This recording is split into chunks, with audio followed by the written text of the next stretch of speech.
오늘도 비가 오는 하루였는데 잘 지내셨습니까? 요즘 같으면 우산 장수 아들과 그 부채 장수 아들 두 아들을 둔 어머니 마음이 조금 공감이 가려고 합니다. 지난주만 해도 불볕더위라서 언제 비가 오나 이랬는데 이번 주는 비 피해가 또 여기저기서 일어나서 비가 덜 오고 빨리 햇빛이 오면 좋겠다고 생각이 들었습니다. 이번 주에 비가 계속 이어진다고 하니 비 피해 없이 잘 지내시면 좋겠습니다.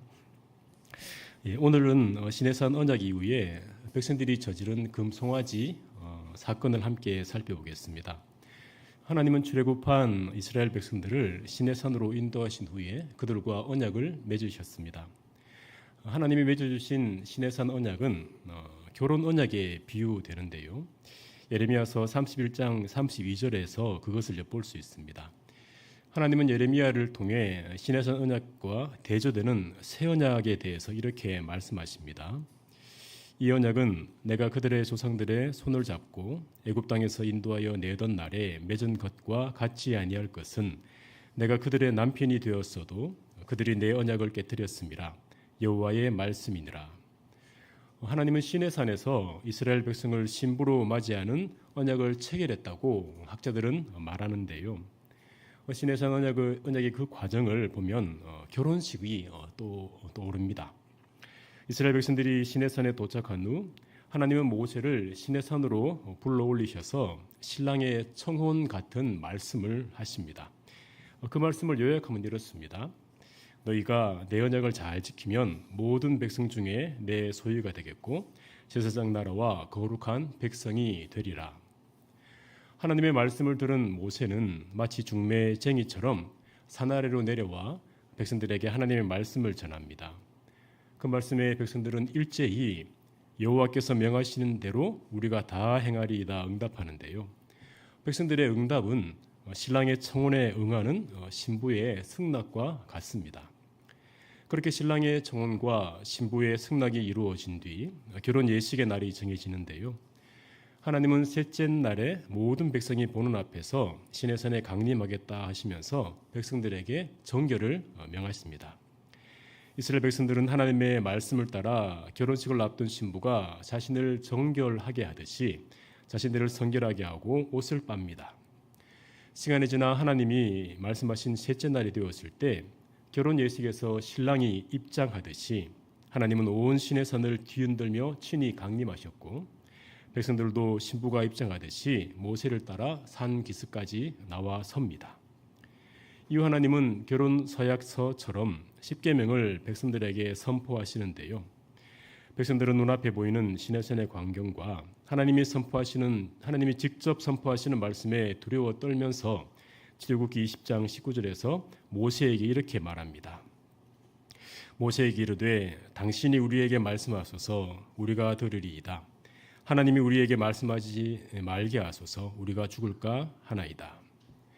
하나님께서 직접 십계명을 말씀하실 때 그 말씀을 듣는다는 것은 아무나 경험할 수 없는 놀라운 일이지만 동시에 그것은 사람이 감당하기는 힘든 일인 것 같습니다. 그래서 하나님이 직접 말씀하신 십계명은 도저히 잊어버리기가 쉽지 않을 것 같습니다. 그렇게 결혼 서약서와 같은 십계명 말씀들과 또 율례들이 모세를 통해 백성들에게 전해진 후 언약의 피가 제단에 뿌려짐으로 시내산 언약이 체결되는데요. 이 장면은 결혼식에서 부부가 되었음을 선포하는 성혼 선포와 같습니다. 시내산 언약이 체결된 뒤 하나님은 모세와 아론 등 백성들의 지도자들에게 곁을 내어주셨고 그들은 하나님의 발 아래서 마치 결혼 피로연처럼 먹고 마십니다. 하나님은 이스라엘 백성들과 언약을 맺으신 뒤 마치 신랑이 신부와 함께 거할 신혼집을 마련하듯이 백성들 가운데 성막을 두시려 하십니다. 하나님은 그 일을 위해 모세를 시내산으로 불러 올려서 성막에 대한 말씀을 주시는데요. 그 말씀이 출애굽기 25장부터 31장에 나옵니다. 종살이하던 이스라엘 백성들을 하나님이 친히 구해내신 후 마치 결혼식을 하듯이 시내산 언약을 맺어주시고 하나님의 언약 백성 삼아주신 것은 참 복된 일입니다. 그런데 이스라엘 백성들은 신랑을 두고 음행을 행하는 신부처럼 하나님 앞에서 금송아지 우상을 만들어 섬기는 죄를 범합니다. 백성들이 금송아지를 만든 때는 모세가 성막에 대한 말씀을 받으러 시내산에 올라가 있던 때였습니다. 모세는 하나님의 부름을 따라 산으로 올라가기 전 백성들에게 아론과 훌이 너희와 함께 있으니 무슨 일이 생기면 그들에게 나아가라고 말합니다. 그런 후 모세는 구름으로 가리워진 산으로 올라가는데요. 산 위 하나님의 영광은 이스라엘 백성들의 눈에 맹렬한 불처럼 보였습니다. 그런 산 위에서 모세는 40일 동안 머물렀습니다. 모세가 맹렬히 불타는 시내산으로 올라간 후 백성들은 모세가 내려오기를 기다렸습니다. 모세는 40일이 지나면 내려오겠다는 말 없이 산으로 올라갔습니다. 하루 만에 내려올지 10일 만에 내려올지 백성들은 알 수가 없었습니다. 그렇게 시간이 지나 모세가 올라간 지 39일이 되었을 때 백성들은 더 이상 기다리지 못하고 아론에게 몰려갑니다. 1절을 보시면 백성이 모세가 산에서 내려옴이 더딤을 보고 모여 백성이 아론에게 이르러 말하되 일어나라 우리를 위하여 우리를 인도할 신을 만들라. 이 모세 곧 우리를 애굽 땅에서 인도하여 낸 사람은 어찌 되었는지 알지 못함이니라. 시내산에 강림하시는 하나님의 영광을 경험했으면서도 하나님이 친히 선포하시는 말씀을 두기로 듣고 두려워 떨었으면서도 백성들은 하나님의 말씀을 어깁니다. 너를 위하여 새긴 우상을 만들지 말라는 분명한 말씀이 있었음에도 아론을 찾아가서 우리를 위하여 우리를 인도할 신을 만들라고 다그칩니다. 하나님의 언약 백성이 되었다면 아론에게 우상을 만들어 달라 할 것이 아니라 산깃을 가까이 가서 하나님께 기도해 달라고 부탁할 법도 한데 백성들은 자신의 패역함을 그대로 드러내고 있습니다. 언뜻 생각하면 맹렬한 불과 같은 하나님의 영광이 눈앞에 보이는데 어떻게 하나님 코앞에서 우상을 만들어 달라 할 수 있나 싶은데요. 백성들은 시내산에 도착하기 전 석 달의 여정에서 하나님과 모세를 원망한 것이 여러 번입니다. 그런 패역함이 하나님의 놀라운 영광 앞에 눌려 있다가 또다시 터져 나온 것 같습니다. 백성들의 패역함은 모세를 향한 호칭에서도 묻어납니다. 그들은 산에서 드디 내려오는 모세를 두고 이 모세 곧 우리를 애굽 땅에서 인도하여 낸 사람이라고 합니다. 이 모세라는 표현은 모세를 비웃는 표현인데요. 백성들은 모세에게 병고가 생겨 더 이상 자신들을 이끌 수 없다 생각했던 것 같습니다. 모세는 자기 마음대로 시내산에 올라간 것이 아닙니다. 하나님의 부름을 받고 불타는 영광 속으로 들어갔습니다. 애굽의 10가지 재앙부터 홍해 사건 등 시내산에 이르기까지 하나님이 행하신 놀라운 기적과 베풀어 주신 은혜를 백성들이 기억한다면 하나님이 이렇게 오랫동안 모세를 머물게 하시는 이유가 있겠지, 언약 백성이 된 우리에게 선한 일을 이루시는 중이겠지 생각해도 될 텐데 이스라엘 백성들은 하나님을 신뢰하지 못하고 하나님이 가증히 여기시는 우상을 만들어 달라고 아론을 다그칩니다. 이스라엘 백성들의 이런 패역함은 하나님께 심판을 받는 것이 마땅하고 성경을 읽는 하나님의 백성들에게서도 쓴소리를 듣는 게 당연합니다. 하지만 이스라엘 백성들의 이런 모습에서 우리의 연약함도 함께 보게 됩니다. 하나님은 새 언약 백성인 저와 여러분을 사랑하시며 선한 길로 인도하고 계십니다. 하나님이 우리를 위해 행하시는 일이 어떻게 진행되고 있는지 도대체 언제 마무리가 되는지 알게 되면 좋겠지만 많은 경우 하나님의 방법과 그 때는 우리의 이해를 넘어섭니다. 하나님을 신뢰하며 기다려야지, 인내하며 하나님이 허락하신 일상을 살아가야지 하면서도 우리의 마음이 복닥 끓을 때가 적지 않습니다. 우리의 믿음이 없어서 그런 것이 아닙니다. 우리가 하나님의 사랑하심을 몰라서가 아닙니다. 저와 여러분은 시내산의 불타는 영광보다 더 큰 영광을 알고 있는 사람들입니다. 하나님은 예수 그리스도의 십자가와 부활을 통해 우리를 향한 하나님의 놀라운 사랑과 영광스러움을 이미 보여주셨습니다. 하나님이 우리를 얼마나 사랑하시는지, 어떤 영광을 우리에게 허락하시는지를 우리는 이미 알고 있습니다.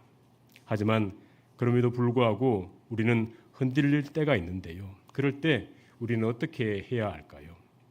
그럴 때마다 하나님이 우리에게 베풀어 주신 은혜와 하나님의 영광스러움을 되새겨야 하겠습니다.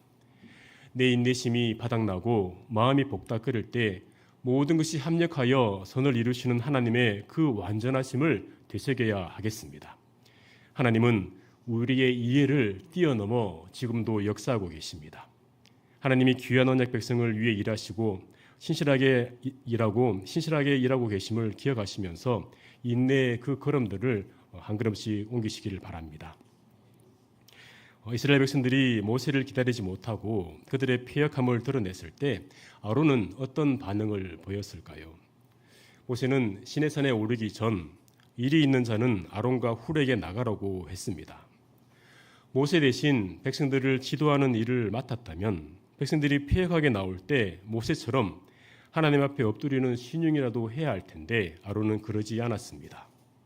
자신에게 몰려온 백성들에게 압도되어 겁을 먹었는지는 모르지만 아론은 백성들의 패역함에 동참해버립니다.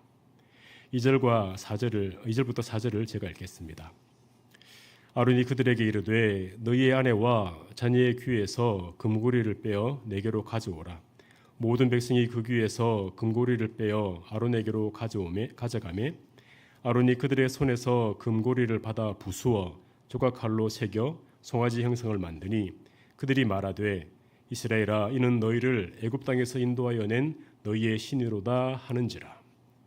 백성들이 우리를 인도할 신을 만들라고 할 때 아론은 애굽에서 본 우상을 떠올렸던 것 같습니다. 당시 애굽은 여러 우상을 숭배했는데 그 중에 수송아지 형상의 아피스라는 우상이 있었습니다. 고대 근동에서 수송아지, 다르게 말하면 황소는 주권, 리더십, 넘치는 에너지를 상징한다고 합니다. 아론은 백성들을 힘있게 이끌 신으로 황소를 떠올린 것 같습니다. 아론은 수송아지 우상을 만들기 위해 백성들에게 금 귀고리를 가져오라고 합니다. 백성들은 여자와 자녀들의 귀에 있는 금고리를 빼서 가져오는데요. 그것들은 출애굽할 당시 애굽 사람들에게 받은 것들로 우상 형상을 한 귀고리로 보입니다. 아론은 백성들이 모아온 금고리로 송아지 형상을 만듭니다. 애굽에서 평생을 살아온 아론이기에 당시 애굽에서 발달한 조각술과 주조술 같은 기술을 익혔을 것 같은데요. 아론은 그런 기술로 하나님이 금하신 우상을 만들고야만 합니다. 백성들은 아론이 만든 수송아지 형상을 보고 이렇게 외칩니다. 이스라엘아 이는 너희를 애굽 땅에서 인도하여 낸 너희의 신이로다 하는지라. 아론이 백성들의 압박에 못 이겨 수송아지 우상을 만들었다면 더 이상 개입하지 말았어야 합니다. 애굽에 10가지 재앙을 내릴 때 하나님은 아론을 사용하셔서 재앙을 내리셨습니다. 시내산 언약을 맺을 때 아론은 청옥 같은 하나님의 발 아래에서 하나님을 뵙고 먹고 마셨습니다. 그런 아론이라면 사태의 심각성을 알고 어떻게든 수습하려고 해야 할 텐데 아론은 일을 더 크게 만들어 버립니다. 5절을 보시면 아론이 보고 그 앞에 제단을 쌓고 이에 아론이 공포하여 이르되 내일은 여호와의 절일이니라. 아론은 수송아지 형상 앞에 제단을 쌓고 내일은 여호와의 절일, 다시 말해 여호와의 축제일이라고 선포하는데요.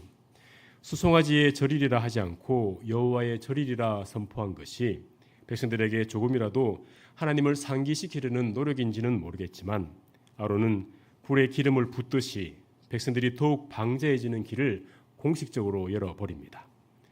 아론은 그의 두기로 나 외에는 다른 신들을 내게 두지 말라, 너를 위하여 새긴 우상을 만들지 말라는 말씀을 분명히 들었습니다. 백성들 또한 그 말씀을 들었다는 것을 아론은 알고 있습니다. 그럼에도 아론은 하나님의 말씀보다 백성들의 말을 따라 움직였습니다. 하나님의 백성으로 살아가실 때 사람들의 압박이 있더라도 사람들의 말이 두 귀와 마음을 흔들더라도 하나님이 주신 말씀을 붙잡고 그 말씀에 닻을 내려야 하겠습니다. 하나님의 분명한 말씀이 있음에도 우리의 마음은 쉽지 않은 상황과 사람들의 말과 압박에 흔들릴 때가 있습니다. 법보다 주먹이 가깝다는 말처럼 하나님의 말씀보다 눈앞의 상황과 사람들의 말, 압박이 더 강하게 다가올 때가 있습니다.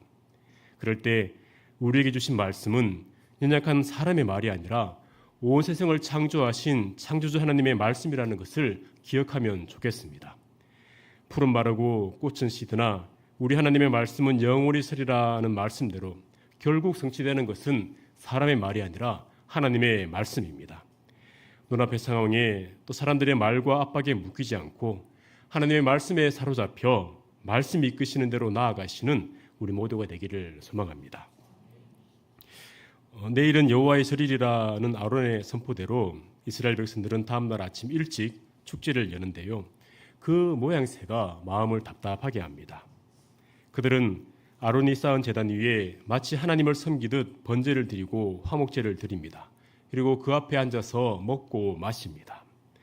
번제와 화목제를 드리고 그 앞에서 먹고 마시는 것은 24장에 나오는 언약식에서 번제와 화목제를 드린 뒤에 모세와 이스라엘 장로들이 하나님의 발 아래에서 먹고 마시는 장면과 비슷한데요.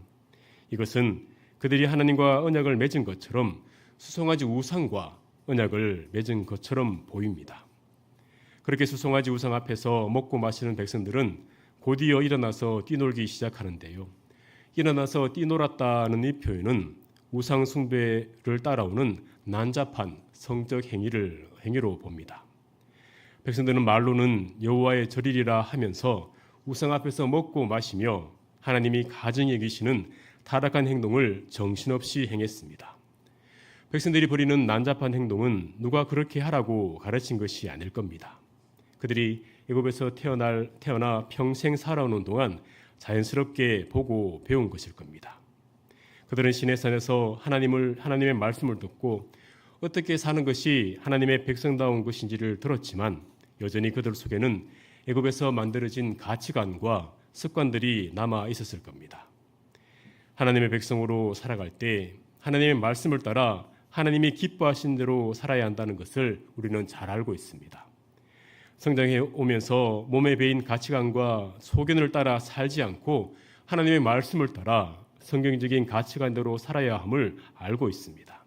하지만 하나님의 말씀보다 내 소견이 앞설 때가 있고 말씀대로 행동하는 것이 아니라 몸에 배인 습관대로 행동하고 반응하게 될 때가 우리에게 있습니다.